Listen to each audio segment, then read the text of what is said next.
Good morning, everyone. Hey, and I'm so thrilled that nobody forgot. Always worried after we finish up one season and begin to start another that nobody will remember that. You can't hear me. Can you hear me now? Hello. By the way, if anyone does need hearing assistance, we have, what are the devices called? Anyway, we have aids for you at the front desk, so if that'll help, feel free to take advantage of those.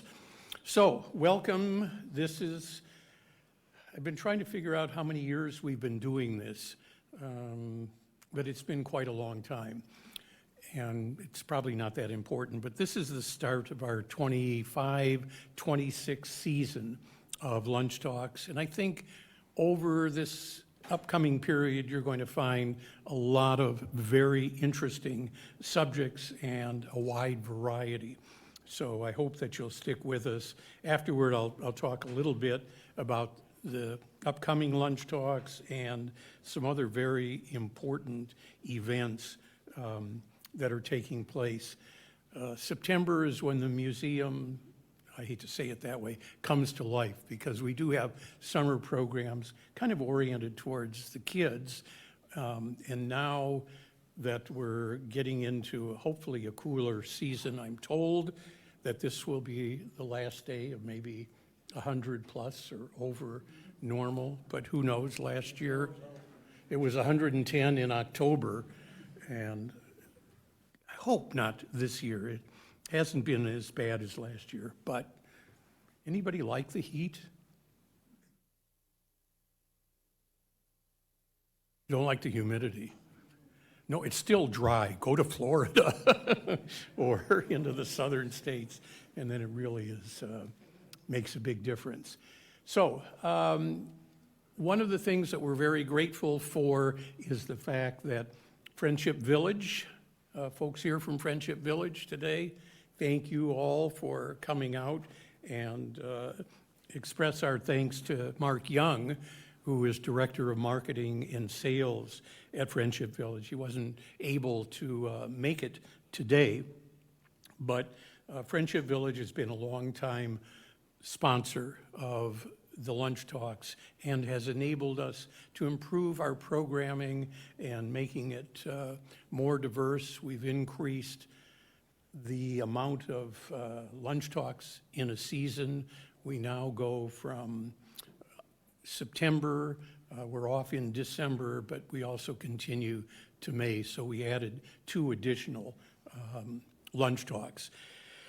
So let me run for you a little video from, this one has generated a lot of attention, and it's one of the fun videos that was created for Friendship Village. That's what the fun is all about.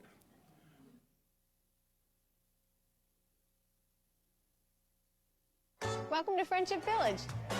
Let me show you around. Wow, it's like a cruise ship on land. Do you like art, music, heated pool, yoga, pickleball? There are events and group outings for just about every interest. The food. There's so much to do here. Move it or lose it. Well, this is our stop. Let's keep going. Yeah.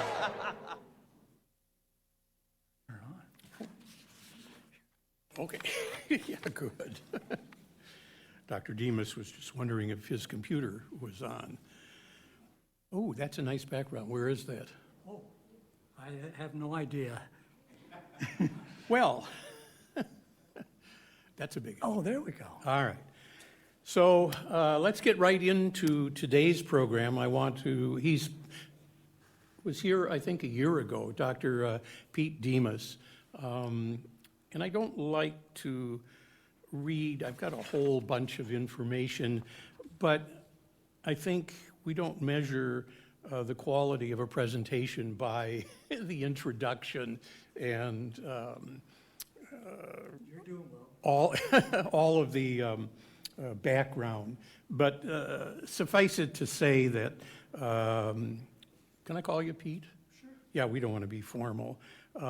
Has been an integral part of the Valley for many years, has been an adjunct faculty member of the School of Trans-Border Studies at ASU, has taught at South Mountain. Phoenix College, sorry, they're all under the same umbrella. So, oh. Well, let's see, I did presentations for them, Scottsdale, and Mesa.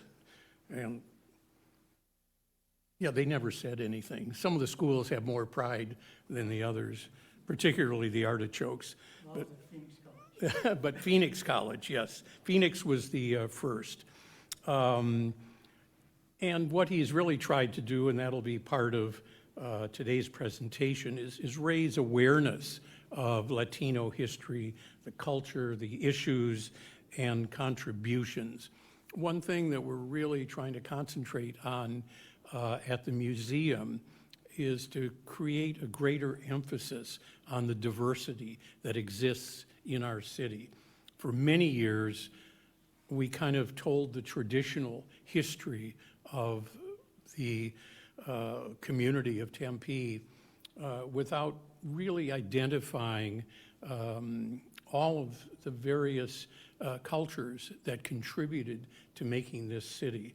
And lately, we've really broadened that, and you begin to understand that you hear Charles Trumbull Hayden's name, but he didn't even do this alone. He just kind of came here early, and a lot of other people contributed, and certainly the Hispanic history, long before Anglos came, folks coming up from Mexico were heavily invested in architecture, in agriculture, and architecture too. They built their homes and seemed to have a good sense of what they wanted. So please give a big welcome to Dr. Pete Dimas. I think we'll have a very interesting presentation today.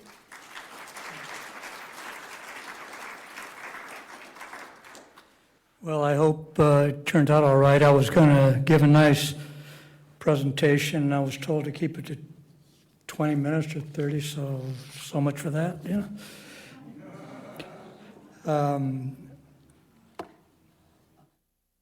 Then I'm supposed to deal with this gentleman, Samuel Brown. And as I was trying to deal with him, I was trying to figure out, I better use this one, huh? Can I use it? Okay. As I was looking, I was just trying to figure out, how do I deal with him? Because he encompasses so much. And yet he's only one person that does relatively little compared to, his legacy, his impact. That made Tempe a focal point of certainly Mexican culture across the country, was its impact, dealing with all kinds of issues that come from being in a diverse society, especially when you come in and start out as being the majority, then you become a minority, and then you're changing that again. It's almost like certain waves that come through. So it's not so much the man, it's how he fits into the synergy, that's more than the sum of its parts. He's certainly a major part of that.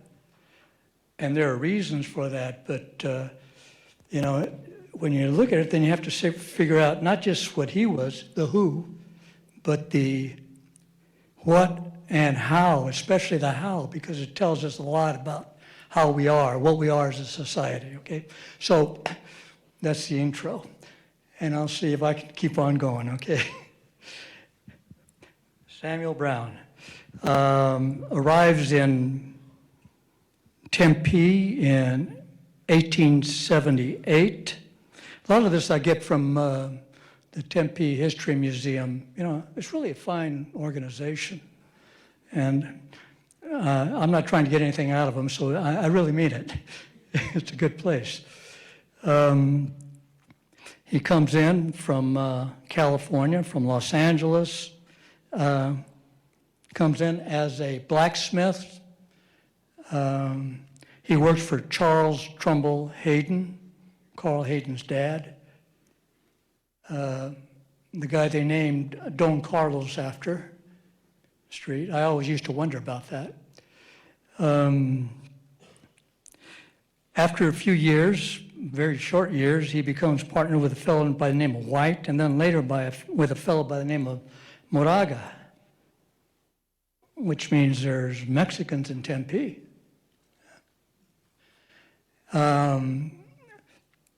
So we see him getting very involved. Let me see where I'm here. Okay. And then he's a businessman. He also runs a saloon, which means he knows everybody in town, right? Well, you know, they don't always say that they go there, but, and so what happens is that, let me get my,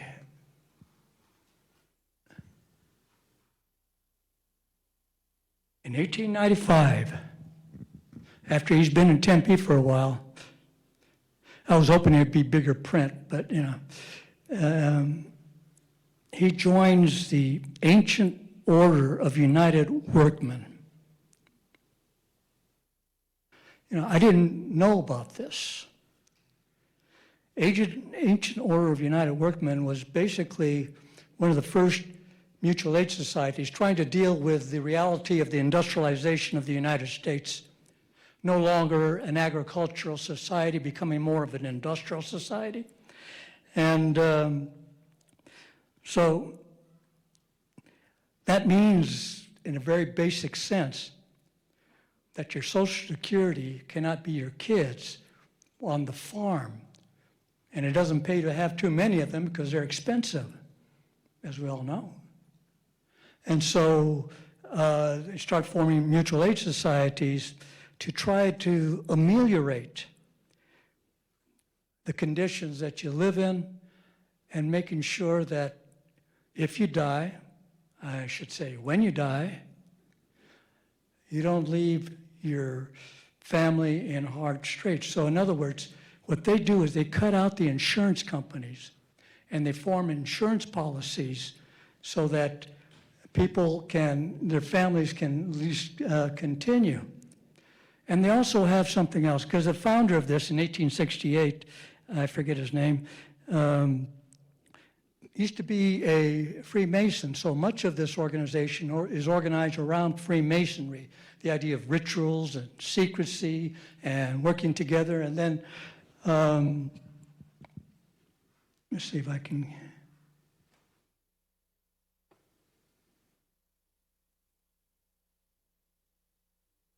I don't know if you can see that, but it says the one needs the help of the other. And then as you go down here, it says charity, hope, and protection. And then it aspires to eternal truth, justice, honesty, and mutual aid. And mutual aid. Let's hang on to that one. And a lot of that deals with the insurance policy that you get from this. Now, since you can't trust the insurance companies, you can trust each other. You follow? And he starts out working with workmen, but then those people who are in some businesses also say, hey, this is a good idea. So what you start having is influential people in the community and the workmen joining up for the security, camaraderie, and, you know, let's face it, if you have a problem with your politician, you can deal with them as a group. You follow what's going on here. So this is the Anglo-American version of a mutual aid society. So that's what we have here. And so Samuel Johnson, whoops, I'm jumping ahead here. There you are. Samuel Johnson in 1895 becomes an officer in the Tempe Lodge of the Ancient Order of United Workmen. By the way, not only do you have mutual help, it sure helps if you go into politics because you have all these friends that know you. They interact with you. You follow what's going on here, especially in a place like Tempe, which wasn't all that big at the time. So, 1895. He also is elected to the Tempe School District as a trustee, which means he's interested in education. I guess he has a kid or two. You know, sometimes when you go through things, you suppose a few things, and after a while you start realizing that maybe some of your speculations are right on. So he becomes a trustee for the school district in Tempe. 1898 to 1904, he's on the Tempe Council, Town Council. That tells you that he has influence, right? I mean, if you don't like the guy, he's not in the town council. So he's involved there. So, you know, he's growing in his importance. 1899, territorial legislature. So he's involved in territorial issues, which means he's going to meet a lot of other people, the legislators. And of course, sometimes you go and interact with them, right? So, you know, his influence is growing. In fact, he's mayor of Tempe, 1902, 1903. He resigns that to become town marshal. Now, this isn't just a guy who walks around with a badge. This is the guy who collects the taxes, who disperses the taxes, who deals with the streets, some of the water supply. You follow what's going on here? He's got influence because you don't do that. You don't trust a guy with all that money, you know, if he doesn't have pull, right? So you got that taking place.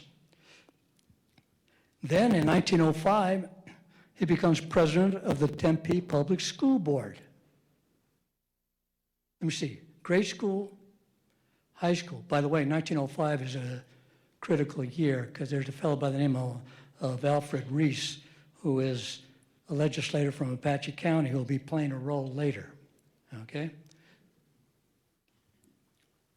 So we have him as president of the, he's on the Tempe High School Board.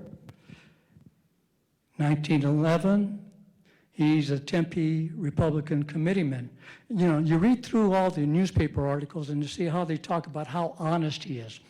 And I'm not talking about the Spanish language newspapers. Of course, they say the same thing. I'm talking about the Arizona Republican. And by the way, he becomes a Republican committeeman. Understand this, that the Republican Party at that time was the Progressive Party. You know? Theodore Roosevelt, the first progressive president. Okay? Because the Progressive Party took in the interest and the fears of the middle class, okay, that was growing. Okay, so he's a Republican committeeman. And then in 1914, he splits, goes back to Los Angeles. I think his wife didn't like the heat in Tempe. That's what I think, okay? I know my mother-in-law came from Los Angeles and she hated the heat here. You're not going to broadcast this, are you? So we have that situation. So that takes care of the generic Samuel Brown. But you came to hear about Samuel Brown, right? That's what some of you are here for anyways. So let's take a look at, and Samuel Brown comes into heavily Mexican or Mexicano Tempe. So let's take a look at why Tempe is so heavily Mexicano at the time that he comes here. All right?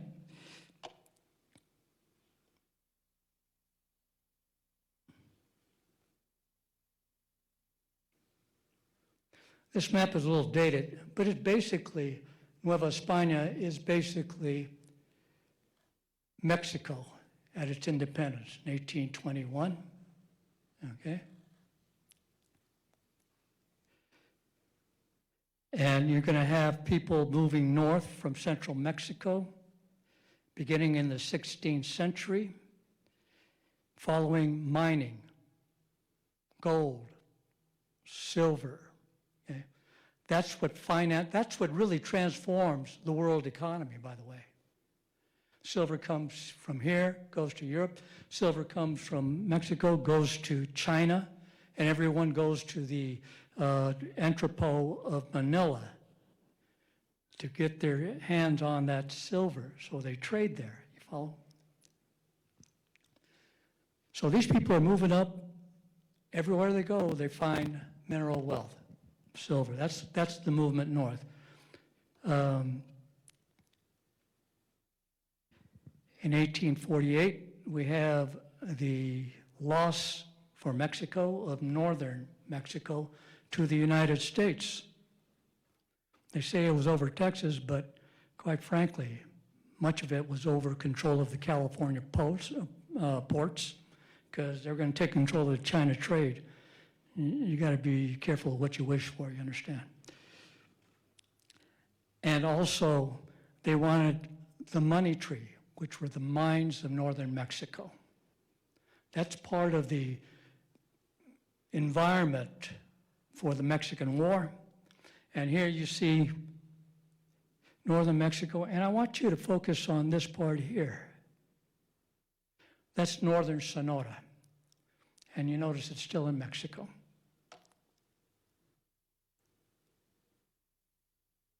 Gadsden Purchase, 1853, takes in that part. The Sonorenses now become American citizens, just by fact, okay? And they will be involved in politics. There's something else that's going on. 1848, you have the California Gold Rush. And I didn't know this because no one mentioned it to me, but it turns out that the early rush getting to California comes from Sonora. I mean, the people that coming up, you see what happens is that as they move up there, so you have large ranchers, you know, large miners, but the majority are small ranchers. In other words, they have a few head of cattle. Small farmers, enough to survive on, right? And, you know, once you plant and once you have the cows running around, you got some spare time maybe. And so they spend their time going around basically mining, and they're very good at it, placer mining especially. And, you know, and the fact of the matter is they're going into California from the 1830s on up. I've read some articles from the gold country where some guy told a Mexican who told him, hey, I think there's gold there. He said, don't tell anybody. Now, let me ask you this question. If you're this Mexican in California and this gringo tells you not to tell anybody, are you going to not tell any Mexicano that you know? Because you understand, the more of you, the more, you know, protection you have, you follow, okay? So the California Gold Rush is going to be stimulated, spearheaded by these Sonorenses. And all the technologies that you use for placer mining, they're the ones that bring it in. And you know, let me see. To show you what I mean about Sonora,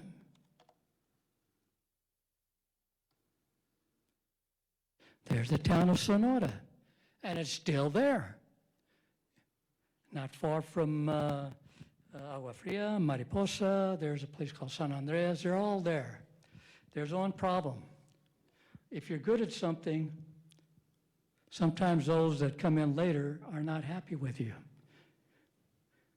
There's going to be extreme violence in the gold fields. It's going to drive the Sonorenses out, okay, to a great extent.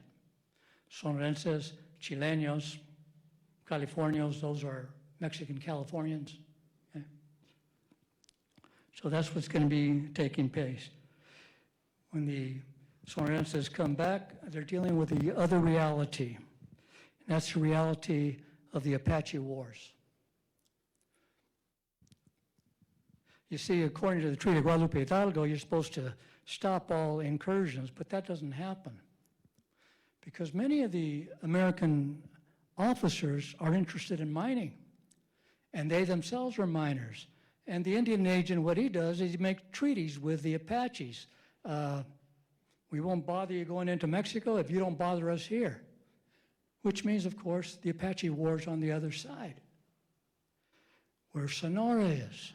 You follow what's going on here? And so you got that issue. You got the other issue of continuous civil wars. Unlike the United States, Mexico did not have a complete revolution. What I mean, a complete war of independence. See, wars of independence are also civil wars, brutal wars. And for the United States, we ended up with a liberal constitution. You follow what goes on here, because you had individual states that come together, okay? They had to, because it was a very predatory world out there. If a state wanted to go on its own, some other state or some other country would come in. You follow what's going on here? So they came up with the social contract. So they have that. Mexico, the only thing they decided, they don't want the Spanish there, and they kicked them out, and they still fought about substance of government, sovereignty, that sort of thing, legitimacy. So you have basically disruptions in Mexico, civil wars, invasion by French, the Apache Wars. So, you know, there's a kind of there's a little push for you to maybe go across the other side. On top of that, understand that when the Americans come in, they want to open up their minds. Who knows how to mine? You follow? They got centuries of this. And so what you're going to have is you're going to have the Sonorans being hired. And by the way, it's not just in mining, it's almost in every field when you come to this. This is an article out of the Salt River Herald. And I don't know if you can read it, but it says here, the Mexican serves unskilled labor in Arizona in the same manner as the Chinese do in California, and therefore is a very large discount. In other words, Mexican labor is subsidizing the growth and the provision of better paying jobs. You follow what's going on here? And I could ask you, when does this end? Huh? Yeah, who does your roofs? Yeah, you follow? And take a look and see who's doing the work. So, old things, new things.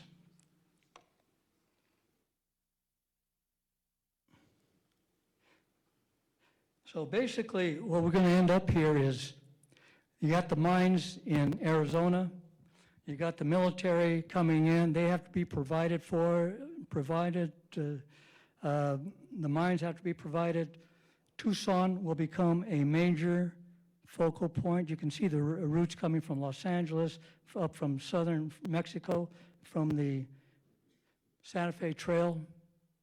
All of this is taking place here, and Tucson will be the place.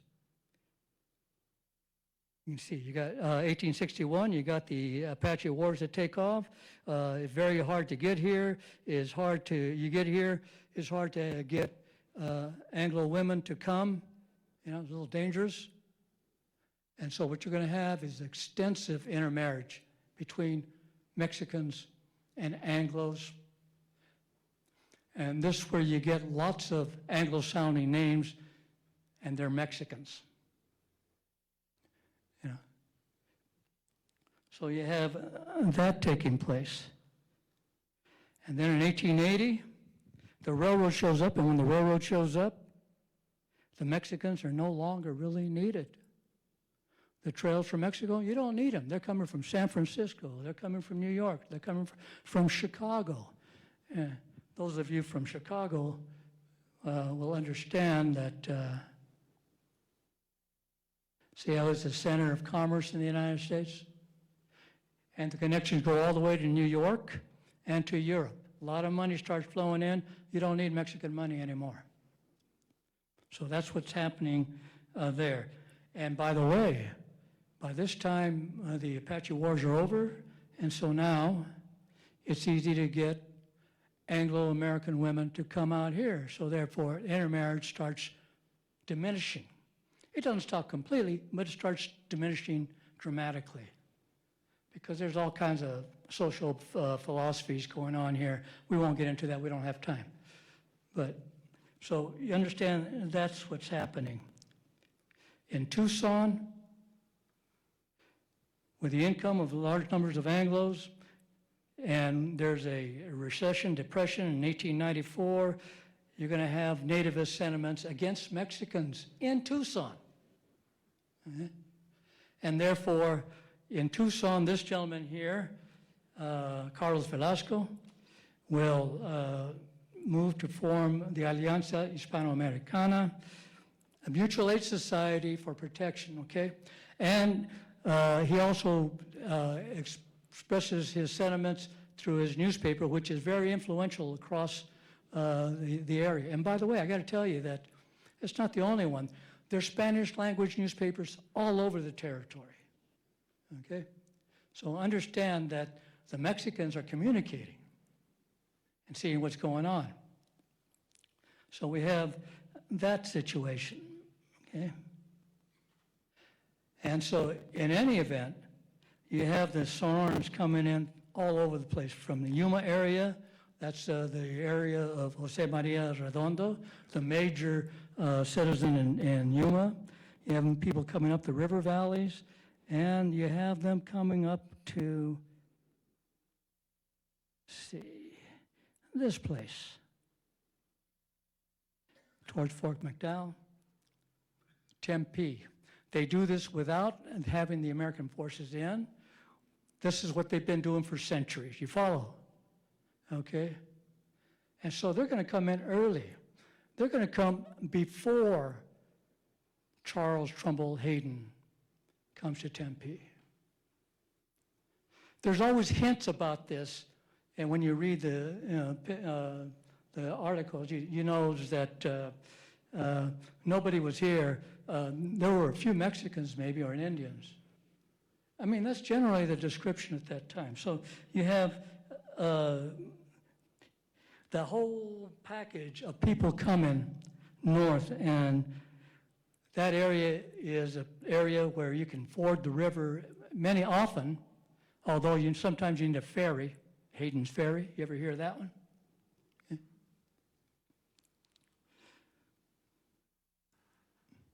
So now it's time to get down to Samuel Brown, okay?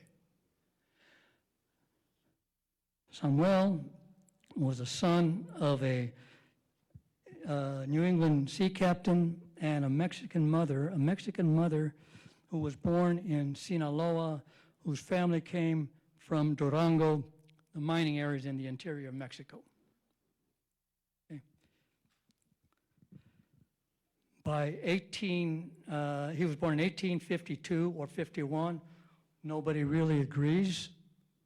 And by 1859, they're in Los Angeles, and Mr. Brown dies. So It's the mother who brings up Samuel. You follow? Okay. So, and he ends up marrying a young lady whose parents are from Sonora, Bersabe Gallardo. By the way, if you know any old Tempe names, I think there's a Gallardo here or there. So,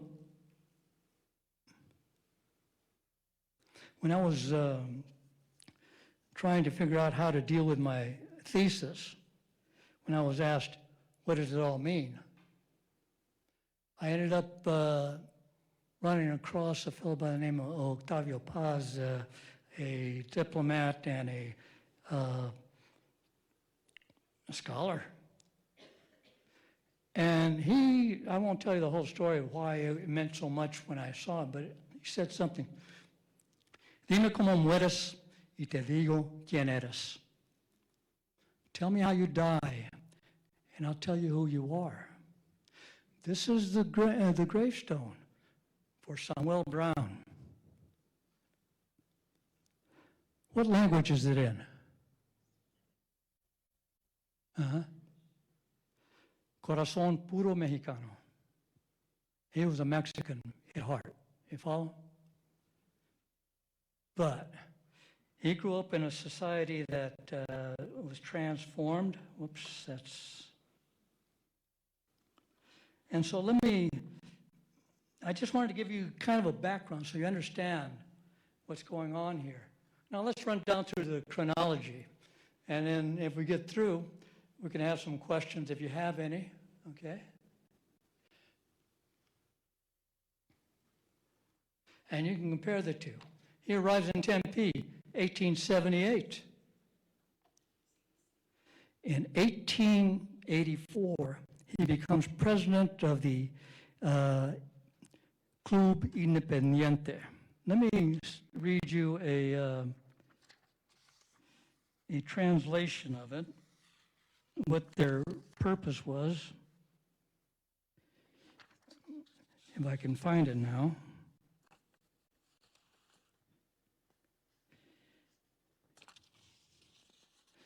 Here it is. 1884, El Fronterizo, remember that newspaper I mentioned earlier? States that they had formed an independence club. Also, that a certain Rafael Cota donated land to build a church on, which is right there where the stadium is now, okay? And there was a gathering of people from Phoenix and Tempe, and Samuel Brown spoke, thanking people for coming and thanking for the donation. But here's the other thing. There was an announcement that Independence Club was formed amongst the people of La Raza. That's Spanish for the people. Some people say, oh, it's racist. No, it's the people, okay? With the right to vote. In other words, those who have the right to vote and therefore respectable power have formed to promote the principles of a free and independent people, to defend the dignity of the Mexican people of Tempe, and not let any political party support anything prejudicial to La Raza, and to vote for those who sympathize with Mexicanos. And some of the people who were listed as officers, this was written by a fellow by the name of Antonio Celaya, the notice to El Fronterizo, and some of the names, Manuel Gallardo. Oh, wow. Isn't that his wife's maiden name from Sonora? Vice President Julio Marron, Secretary Hilario Pacho, Treasurer Antonio A. Gonzalez, Library, okay? In 1887, Brown becomes agent for El Fronterizo. There's a reason I'm going through this, by the way, so hopefully, okay? 1888,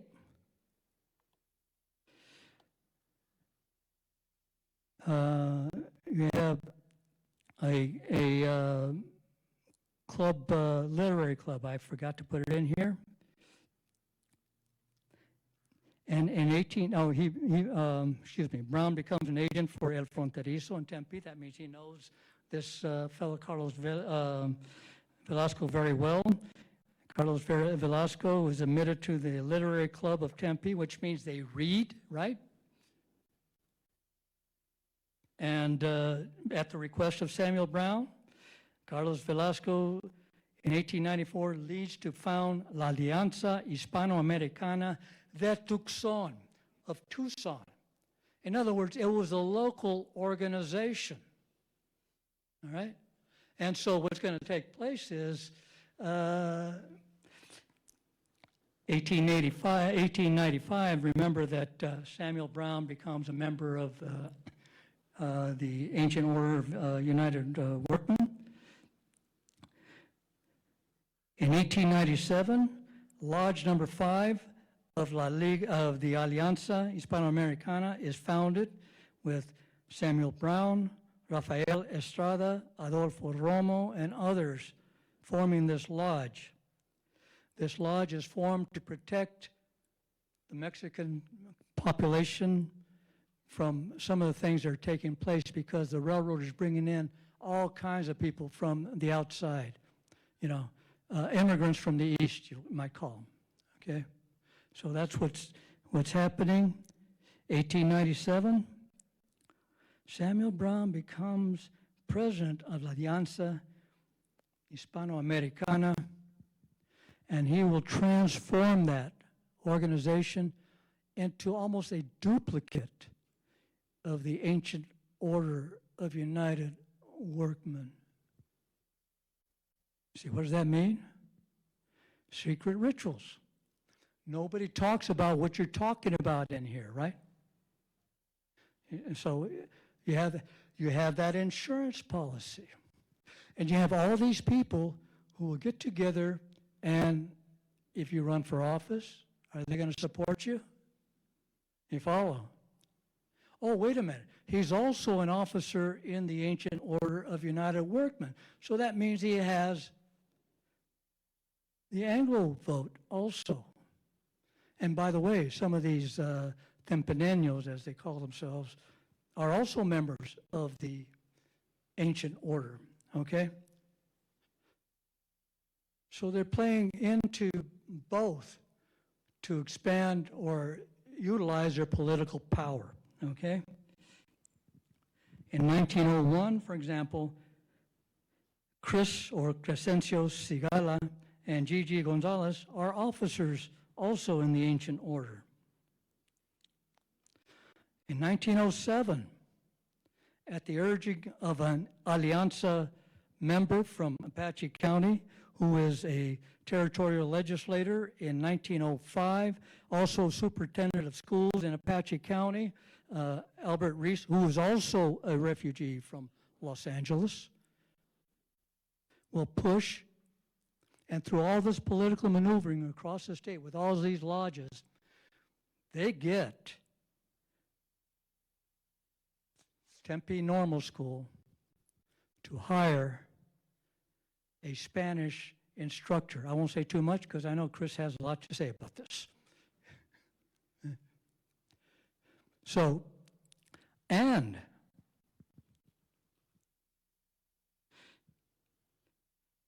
here's another, oh, by the way, let me see. Gracia Liliana Fernandez begins teaching. Now, remember when I told you that Samuel Brown moved back to LA? Well, about the same year, an organization is being formed in the Valley, La Liga Protectora Latina.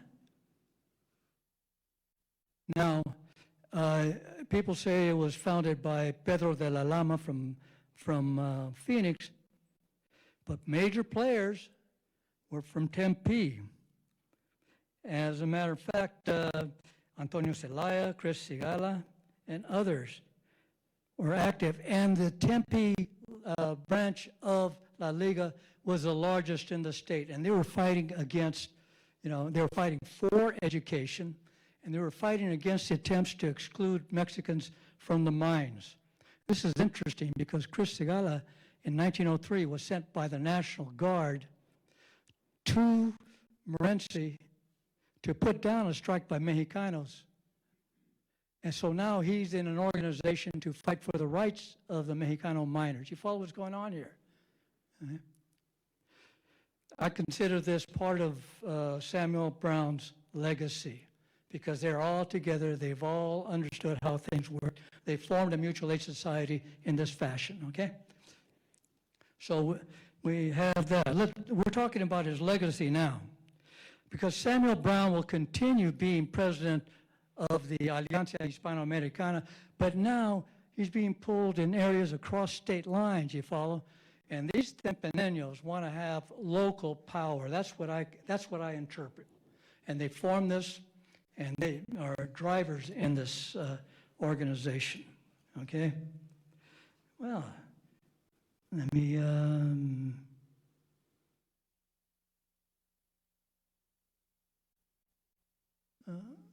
on down, okay, well.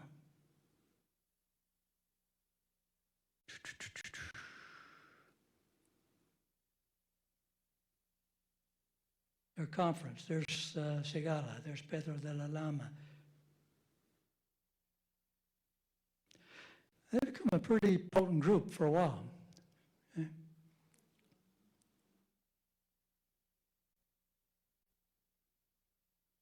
Now, a continuation. In 1925, a fellow that was a member of those organizations, his name is Romo.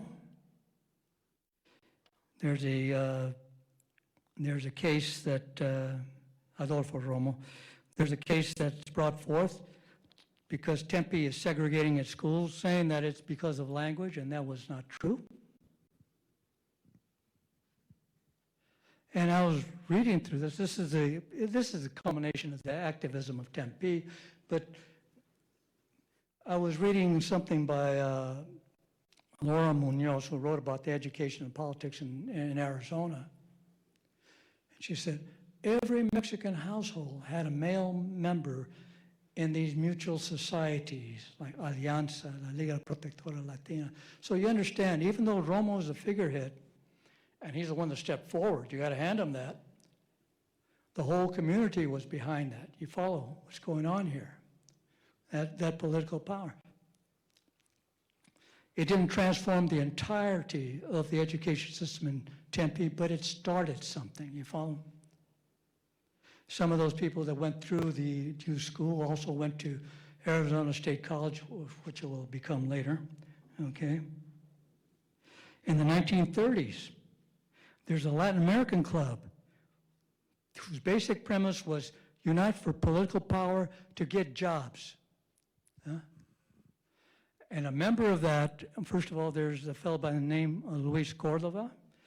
There's a fellow by the name of Carlos Morales, who's the one that said, we did it to get jobs, of course. And he says the one person in Tempe that was very important was a fellow by the name of Ralph Estrada, of the Estradas of Tempe, who were in on the founding of La Alianza Hispano Americana in Tempe. See the legacy, okay? The same Ralph Estrada, along with a fellow by the name of Greg Garcia, who is from Apache County, who is also in La Liga, the Alianza Hispano Americana, filed a lawsuit to desegregate schools in Arizona. It's one of those cases that basically will be cited as cause for the Brown versus Topeka Board of Education. That's part of that legacy, you see. And then Ralph's son-in-law, a guy by the name of McCormick, remember what I told you about names, along with Ralph Estrada himself, will be pushers in something called the Viva Kennedy Clubs for the 1960 presidential election. Yeah? Now, there weren't millions of Mexicans voting, but you see, most of them were Catholic. and they made a difference. They got John Kennedy elected. To me, that's part of this overall legacy that comes from Samuel Brown. The central, maybe a central figure in the synergy of all these things that came together, this Northern movement, these people who were basically, they were farmers, ranchers, freighters, miners. You understand this process. And of course, I leave it to others to deal with what happened to all those neighborhoods, those barrios, those ranches. That's another story. And with that, did I overstep my bounds, my time?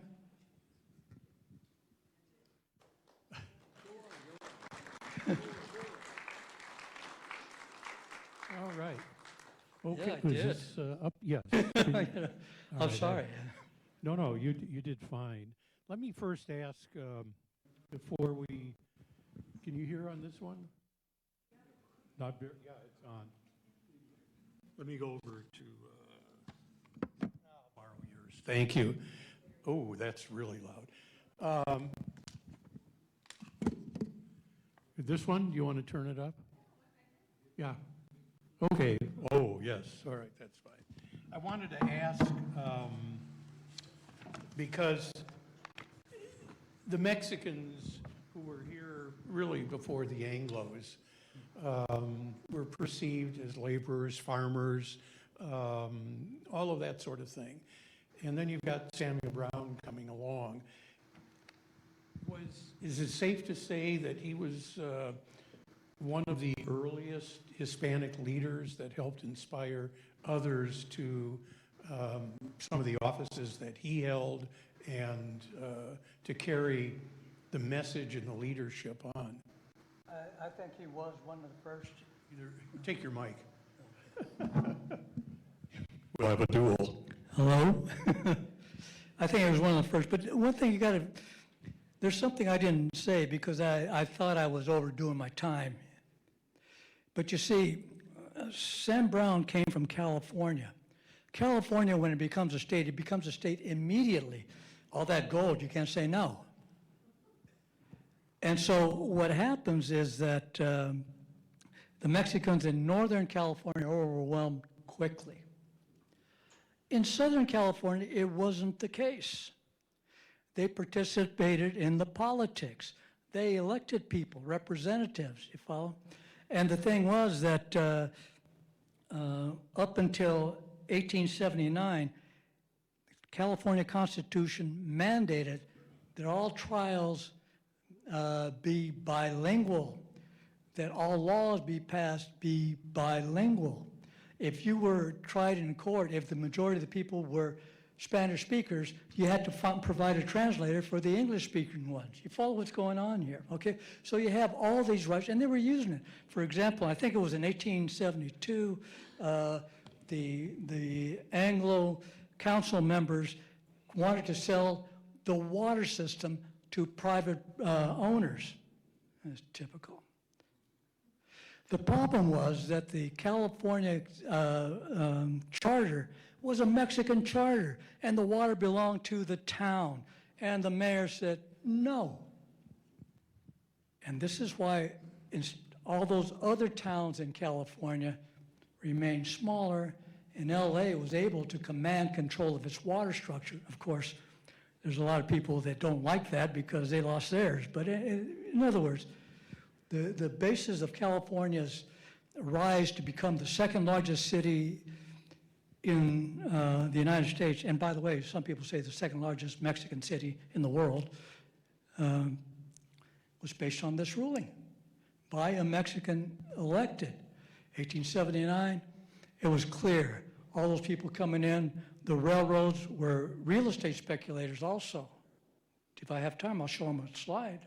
Sure, go ahead. Go ahead. In the meantime, if anyone has a question for Dr. Dimas, raise your hands, and we'll get to you. See this map here?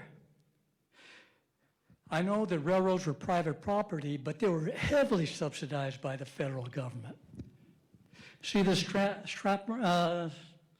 This land here, 100 miles wide across Arizona. What do you do with that land? Real estate speculation.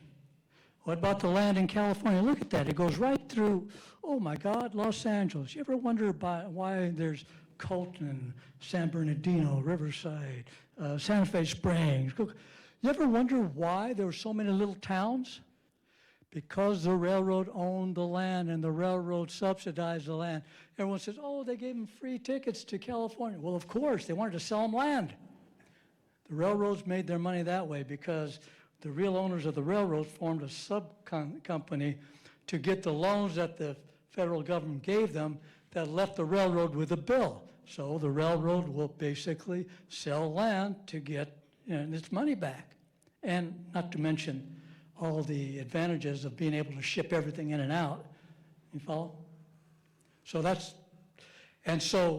he comes from a place where they were politically involved, and he saw the people being overwhelmed by all these outsiders at that time coming in, okay? And so he already understood what the problem could be. And became a leader. And one of the things that, when you hear the traditional history of Arizona or Tempe, is you got Charles Trumbull Hayden. It's all the Anglos coming in.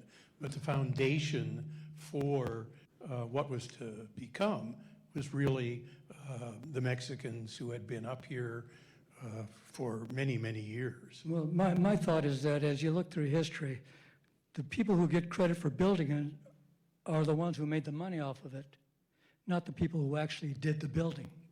I mean, you look at it. Oh, absolutely. Anybody have any questions or? Yes, ma'am. Let me get a microphone to you. We got time for one or two. Did the mutual aid societies eventually die out, and were they superseded by things like the Los Chicanos por la Causa? There's a direct link. If you follow through, in the Latin American Club, they were working on the ASU campus, working with student activists. And for example, just one example, there's plenty of them.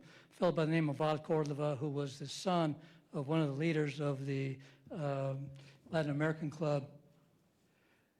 I was told by one of the founding people, major person in the movement, actually Alfredo Gutierrez, that when there was friction between the old guard and the new guard that was very impatient, Val Cordova came in and settled everything, kind of guided everybody through, so they walk out, they're friends, you follow? There's that connection. I think Dr. Marin will talk about when the transformation takes place at Arizona State, with Gracia Fernandez. They start clubs, they lead to things called like Los Conquistadores. You have like Val Cordova being part of that, but you also have Rafael Estrada involved in all of that stuff. And they were pretty activist for their time, only people don't know about them. And, and this sense of activism, I think, permeated the barrios of Phoenix, and that leads to the formation of Post 41. I mean, when you look at it, you can't just be hierarchical. The web just keeps on getting bigger. You're walking around with a hat with hooks on it, and something hooks on, and then think, oh my God, I didn't think of that before. That's why this is so much fun. And that's one of the things the museum really, as I said earlier, is trying to do, is to really broaden the understanding of history in the city and the diversity. Let me thank Dr. Dimas again for coming. Our traditional gift is, we try to find something related to the topic, but it's a little bit hard. This is the Hayden House by Richard Nearing, who's was the premier pen and ink artist in the city. Did incredible work, and this token of thank you. Let's give a big hand to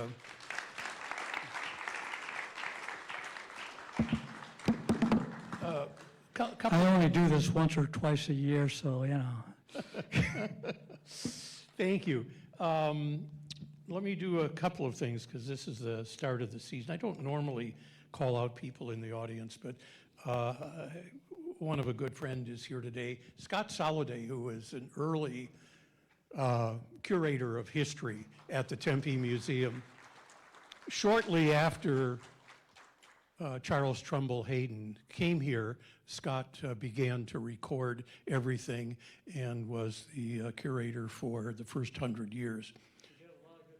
Yeah, and of course, I can't overlook Jared Smith, who is the current curator of history, sitting in the back. And so many things are happening. Oh, one other thing. Let me thank Brianna King, who came to the museum several years ago for a totally different role, and now she's become a technical wizard operating all of this equipment. And I should remind everyone, we're broadcasting live or streaming live on Facebook, but Facebook is no longer allowing people to archive. So after this broadcast, we will move it over to YouTube. We have archived virtually all of the early, the previous lunch talks on YouTube, and it's available for free. Just go to YouTube and the Tempe History Society, and you'll find them. So next month for October is Dr. Matthew Sandoval, and it's going to be an interesting subject, I believe, cinema's impact on Dia de los Muertos traditions. That's like many things, they get distorted in the Anglo world. So I think that clarification should really help. All right, a couple of things, if you can put it on your calendar. November 15th, we will be holding our annual Tempe Legends celebration. And there's a great list of people who deserve to be recognized. And what I'm going to be listing for you is all on the table in the back. And I should say, look for the Lunch Talk series. Take one of those brochures and be sure and share it with others. But you can register now online for the November 15th Legends event. 6 to 8 p.m. It's through Eventbrite, so there is a small fee, but unlike every other venue that charges if you even come into the box office, it is free to get your tickets here at the museum, and that'll save you $1 or $2. So many things are happening as fall comes along. Not a lot of people know that Tempe owns or is the caretaker of a number 4 historic homes, all telling a different part of our history. And periodically, they are open for free to the public. The Elias Rodriguez House will be open on Saturday, October 4th, 11 to 2. The Eisendrath House, if you haven't been there, it's a spectacular place. That's October 18th, 11 a.m. to 2 p.m. The Peterson House, November 1st. And of course, over the holidays, we will have the Peterson House decorated for Christmas. And then the Hayden House, which most of us remember as Monty's fondly and is no longer there, but it is the home to the Downtown Tempe Authority. But it has been restored close to its appearance in 1924, and that will be open to the public they're all from 11 a.m. to 2 p.m., and they're absolutely free. There's a number of other things coming up. I'm not going to list that, but all that information is on the table. And I'm telling you that we wouldn't be able to do this without your support. How many are members of the society? All right, and I should have said that in the beginning. Anyone that isn't a member, just get out early and go to the desk and become a member. It's not very expensive, and that helps us build our program when we go for grants. Every grantor wants to know how many members do you have. So it's a great help for us if you're a member. And with that, yes, sir. Those of you who are really interested in Tempe history, you got a great collection, you know. Scott was a major force in getting it started, and it's all there. You know? And they're very helpful, so I would take advantage of that if you're interested in the history.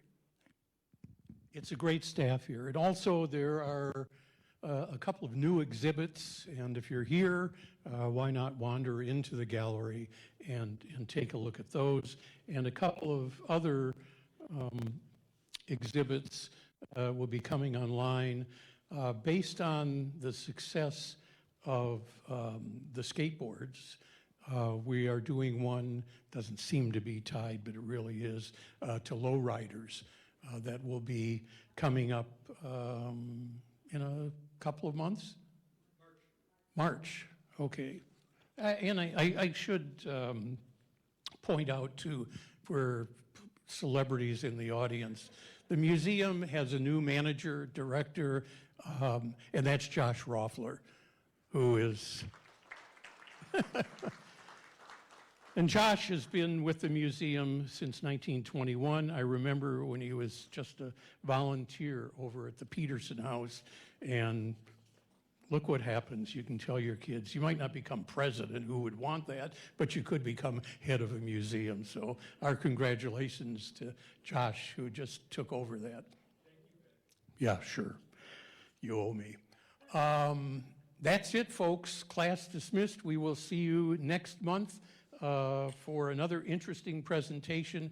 Thank you for your continued support, and hopefully you'll find this season to be very enervating.